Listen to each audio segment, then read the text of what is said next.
Hello friends, welcome to my channel learning with Pushpanjali Chaliya और मैं हूँ पुष्पांजलि चालिया। तो जैसा कि आप लोगों को स्क्रीन पर दिख रहा है कि आज हम लोग क्लास 6 की एनसीईआरटी बुक चैप्टर नंबर 1 पढ़ने जा रहे हैं, पढ़ेंगे।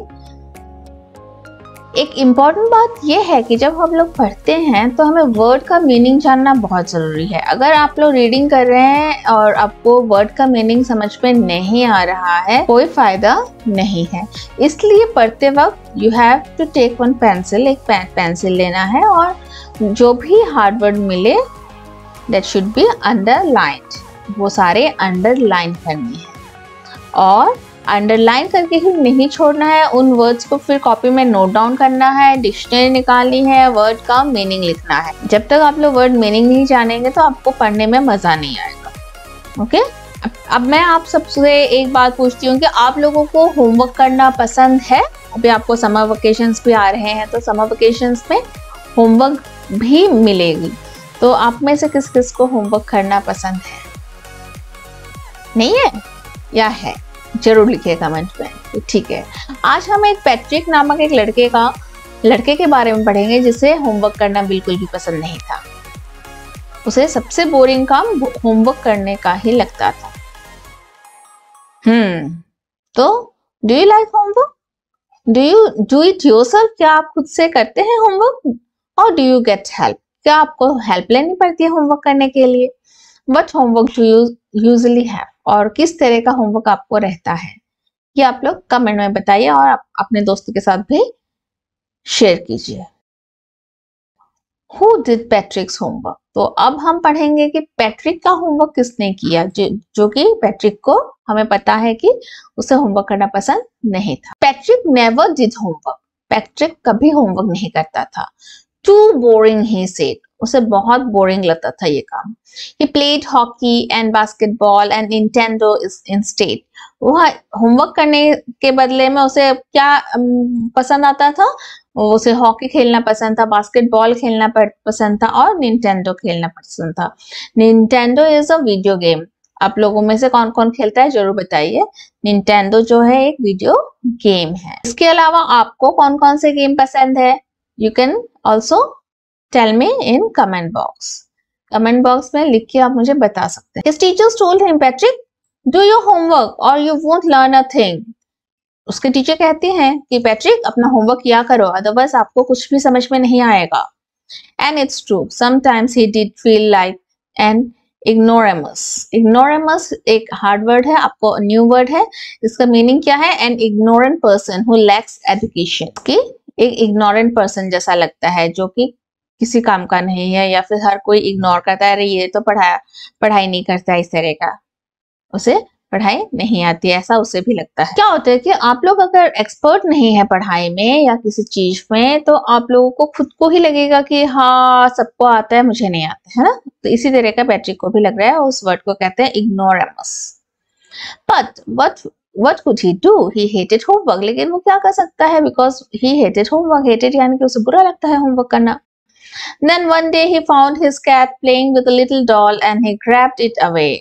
एक दिन उसने अपने कैट को एक डॉल के साथ खेलते हुए पाया। To his surprise, it wasn't a doll. लेकिन उसने देखा कि जिस गुड्डे के साथ खेल रही थी बिल्ली, उसे छीन लेता है पैट्रिक। और तब उसने देखा कि अरे ये तो गुड्डा नहीं है, बल्कि क्या है? The man of the tiniest size, बल्कि एक आदमी है एकदम छोटे साइज का। He had a little wool shirt with old-fashioned breeches and a high tall hat, much like a witch. एक लंबी और छोटा पैंट वाला, एक लंबी टोपी पहना हुआ था, छोटा सा पैंट पहना हुआ था और वो देखने में अल्फा यानी योगिनी जैसा लगता था, विच जैसा लगता था। He yelled, "Save me!" वो चिल्लाने लगता है कि मुझे बचाओ। Don't give me back to that cat. मुझे फिर इस बिल्ली को मत दे देना खेलने के लिए। I will grant you a wish. I promise you that. मैं तुम्हें तुम्हारा कोई विश पूरा कर दूंगा, ये मैं तुम्हें प्रॉमिस करता हूँ, मगर मुझे बचा लो, मुझे बिल्ली के पास फिर से मत भेजो। क्योंकि बिल्ली उसे जोर से पकड़ के फिर खा भी सकती है। जब पैट्रिक ने सुना कि उसकी कोई इच्छा वह एल्फ जो है पूरा कर देगा तो पैट्रिक को बहुत अच्छा लगा। Patrick couldn't believe how lucky he was. Here was the answer to all his problems. Patrick believe नहीं कर सकता था, मीन्स वो सोच भी नहीं सकता था कि वो इतना लकी है।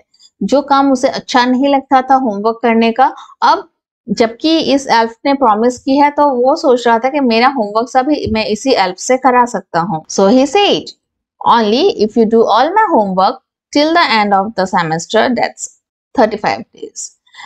अभी 35 डेज बचा है सेमेस्टर खत्म होने में, और अगर तुम मेरे सारे होमवर्क कर देते हो तो मैं तुम्हें कैट से बचा सकता हूँ। If you do a good enough job I could even get age. और अगर तुम अच्छे से काम करते हो, मीन्स मेरे होमवर्क करने का काम अच्छे से करते हो, तो मुझे ए भी मिल सकती है हर सब्जेक्ट में। The little man's face wrinkled like a dish cloth thrown in the temper. ये सुन थ्रोन इन द हैम्पर, ये सुन के जो हैम्पर जो है ये बास्केट विद अ लिड, हाँ जो बास्केट होती है ढक्कन वाला, उसके जैसा उसका चेहरा हो गया। Little man's face wrinkled like a dish, इस तरह का उसने मुंह बनाया, लग रहा था कि हम धोने के लिए लॉन्ड्री बैग में कपड़े डाल के फिर ढक्कन बंद कर देते हैं ना, इस तरह का पूरा चेहरा उसका बन गया। He kicked his leg and doubled his fist and he grimaced and scowled and pursed his lips. Oh, am I cursed? But I will do it. Grimaced, scowled, pursed his lips. उसका मतलब होता है his face had these expressions showing disgust, anger and disapproval. उसका face देखने में इस तरह का एक्सप्रेशन किया था, अरे मैं क्या करूं, मुझे इतना पूरा काम मिल रहा है। उसे भी पढ़ना लिखना अच्छा नहीं लगता था। करना ही पड़ेगा, क्योंकि अगर वह होमवर्क नहीं करेगा, एल्फ पैट्रिक की होमवर्क अगर नहीं करता है तो क्या होगा कि पैट्रिक फिर उसे नहीं बचाएगा। And true to his word that little elf began to do Patrick's homework. अब जब उसने अपनी बात को रखने के लिए पैट्रिक का होमवर्क करना स्टार्ट कर दिया। Except there was one glitch. Glitch यानी कि इनफॉर्मल वर्ड है ये, a fault in a machine that prevents it from working properly. Here hitch और प्रॉब्लम के अंदर कोई मशीन थी जिसे कि वो जब तक कि उस मशीन में ग्लिच यानी कि कोई प्रॉब्लम नहीं आती है तो तब तक वो होमवर्क तो जरूर करेगा। The elf didn't always know what to do and he needed help. तो एल्फ ने भी वो बुक्स नहीं पढ़ रखी थी, तो उसे कभी समझ में नहीं आता है कि ये होमवर्क कैसे करना है, तो उसे भी पैट्रिक की ही हेल्प लेनी पड़ती। हेल्प में he could say, and Patrick would have to help in whatever way. जब एल्फ हेल्प में कहता है क्योंकि उसे कुछ पढ़ना नहीं आता था, तो पैट्रिक को भी उसका हेल्प करना पड़ता है। I don't know this word, मुझे ये वर्ड नहीं मालूम। The elf squeaked while reading Patrick's homework। वो रोने लगता है, squeaked यानी कि रोने लगता है कि मुझे इस वर्ड का मीनिंग नहीं आता है। Get me a dictionary, अब मुझे एक डिक्शनरी लाके दो। No, what's even better, look up the word and sound it out by each letter। और डिक्शनरी तो लेकर आओ, उससे पहले स्पेलिंग करके मुझे इस वर्ड को कैसे पढ़ना है, प्रोनाउंसिएशन क्या है ये भी बताओ। When it came to maths, Patrick was out of luck. What are timetables? अब जब मैथ्स होमवर्क की बारी आई तो पैट्रिक की तो बैंड ही बज गई, क्योंकि एल्फ को तो मैथमेटिक्स के बारे में कुछ भी नहीं पता था, उसे टाइम टेबल के बारे में नहीं पता था। The elf shrieked, "We elves never need that." हमें तो कभी भी मैथमेटिक्स की जरूरत नहीं पड़ती है। And addition and subtraction and division and fractions. Here, sit down beside me, you simply just guide me। अब वो एल्फ जो है वो पैट्रिक को कहता है कि एडिशन, सब्ट्रैक्शन, डिवीजन ये तो हमें नहीं आता है, तो तुम मुझे मेरे साथ बैठो, मुझे हेल्प करो। Elves know nothing of human history, to them it's mystery. तो ह्यूमन हिस्ट्री के बारे में भी एल्फ को कुछ नहीं पता था, वो तो एल्फ के लिए मिस्ट्री ही था, मीन्स जो कि अनबुझ ही था। So the little elf already shouted, just got louder. Go to the library। वैसे भी एल्फ जो है बहुत चिल्ला के बात करता था, और उसने चिल्लाना स्टार्ट कर दिया कि go to the library, I need books।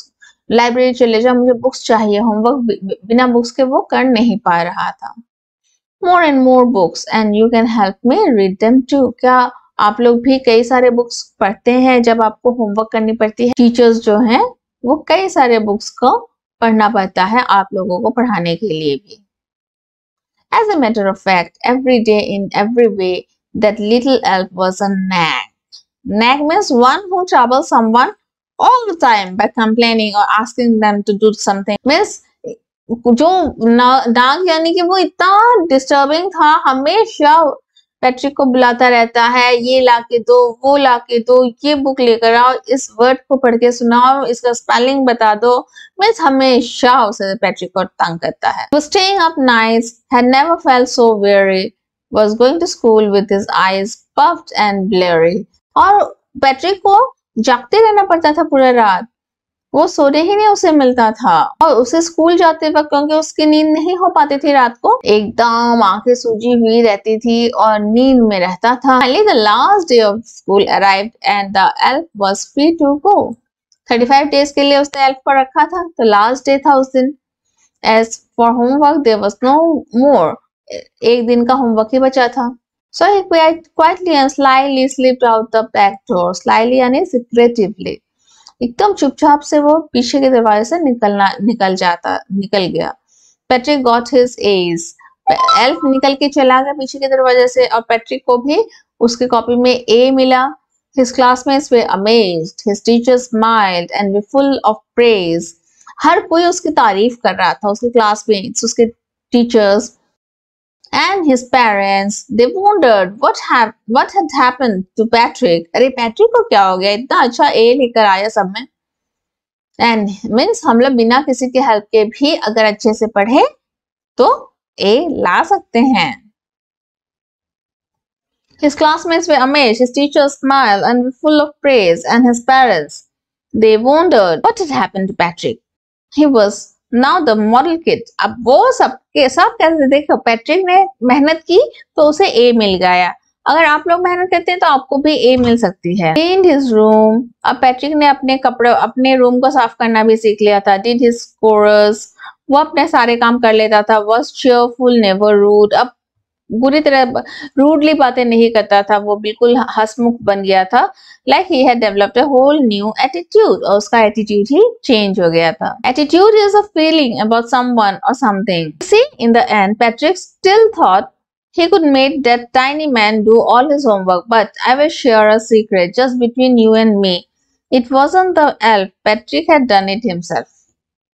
अभी भी पैट्रिक को लगता था कि वो एल्फ को और कुछ दिन रोक सकता था उसके होमवर्क कराने के लिए, लेकिन हमें क्या लगता है कि एल्फ ने नहीं बल्कि पैट्रिक ने खुद से ही अपनी होमवर्क सारी कर ली थी। तो ये लेसन जो है कैरोल मोरे ने लिखा है। इसके बाद क्वेश्चन आंसर्स है जिसे कि हम लोग नेक्स्ट वीडियो में डालेंगे। तो ये चैप्टर आप लोग जरूर पढ़िए और हार्ड वर्ड्स को जरूर नोट डाउन कीजिए। Thank you.